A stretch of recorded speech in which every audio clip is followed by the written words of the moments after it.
Thomas and the Spaceship. It was a foggy night on the island of Sodor.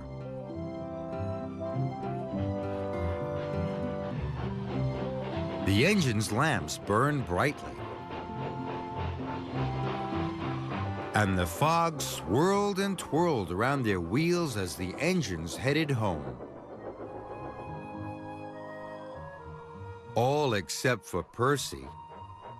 A valve had come loose in his cylinder. Percy had broken down. Thomas chuffed in. "Hello, Percy," he tooted. "Hello," he peeped happily.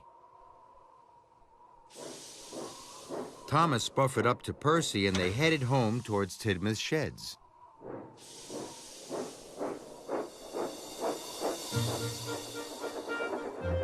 The fog was thick. Thomas wanted to be quick. Suddenly, Percy peeped. "Look, Thomas, there are flashing lights in the sky." Thomas couldn't see any lights. "It must be a spaceship," peeped Percy. "A spaceship," puffed Thomas. "Are you sure?" "Sure as I'm a little green engine," whistled Percy. He was very excited, and that made Thomas excited too. Thomas and Percy arrived at Tidmouth's sheds. "I've seen a spaceship," Percy whistled excitedly. "Huh," snorted Gordon. "What a foolish little engine."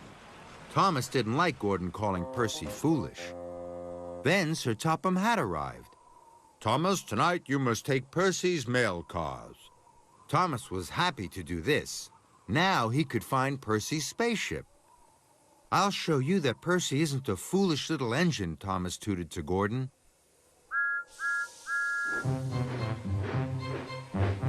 And he set off into the fog. Thomas chuffed to the top of Gordon's hill. He was looking for the spaceship. There, in the distance, he saw some flashing lights. "Hooray!" whistled Thomas. "There's Percy's spaceship!" And he wheeshed down the hill.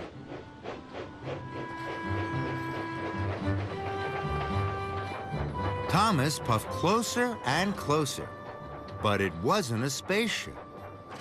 It was a circle of workmen's lights. The workmen were fixing some broken track. Thomas was very disappointed.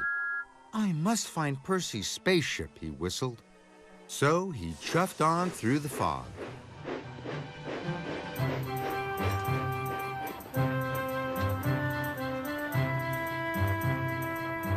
Then, Thomas saw another flashing light. "Hooray!" he chuffed. "There's Percy's spaceship!" Thomas puffed closer and closer. But it wasn't Percy's spaceship. It was the lamp in the lighthouse flashing on and off. "Bother," puffed Thomas. But he still wanted to find Percy's spaceship, so he puffed on through the fog.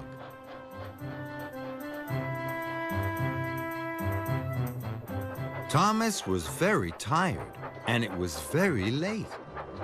He had searched everywhere. How was he going to show Gordon that Percy had seen a spaceship?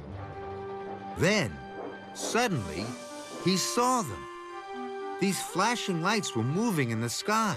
"That must be Percy's spaceship," whistled Thomas. He was very excited. Thomas pumped his pistons and raced after the flashing lights. The spaceship was flying lower and lower in the sky. Suddenly, Thomas didn't feel tired anymore. Thomas's wheels clickety-clacked on the rails of the track to see Jeremy the plane coming in to land at the airport. "Cinders and ashes!" cried Thomas. "Jeremy the plane must be Percy's spaceship." Thomas felt very sad. he hadn't found a spaceship. Worst of all, he had let down his friend Percy. Thomas puffed away. He was so tired the mail cars felt very heavy now. Sir Topham Hatt will be cross, sighed Thomas. I've spent all night looking for Percy's spaceship. Thomas knew that now he couldn't deliver the mail cars on time. He needed help. So he chuffed back to Tidmouth as fast as his aching axles would spin. When Thomas arrived at Tidmouth Sheds, Percy was still at the repair yard. How many spaceships did you find? Huffed Gordon grandly. It wasn't a spaceship, puffed Thomas sadly. It was Jeremy the plane coming into land. Thomas felt foolish, but he still had to be really useful. Gordon, I need your help, he tooted.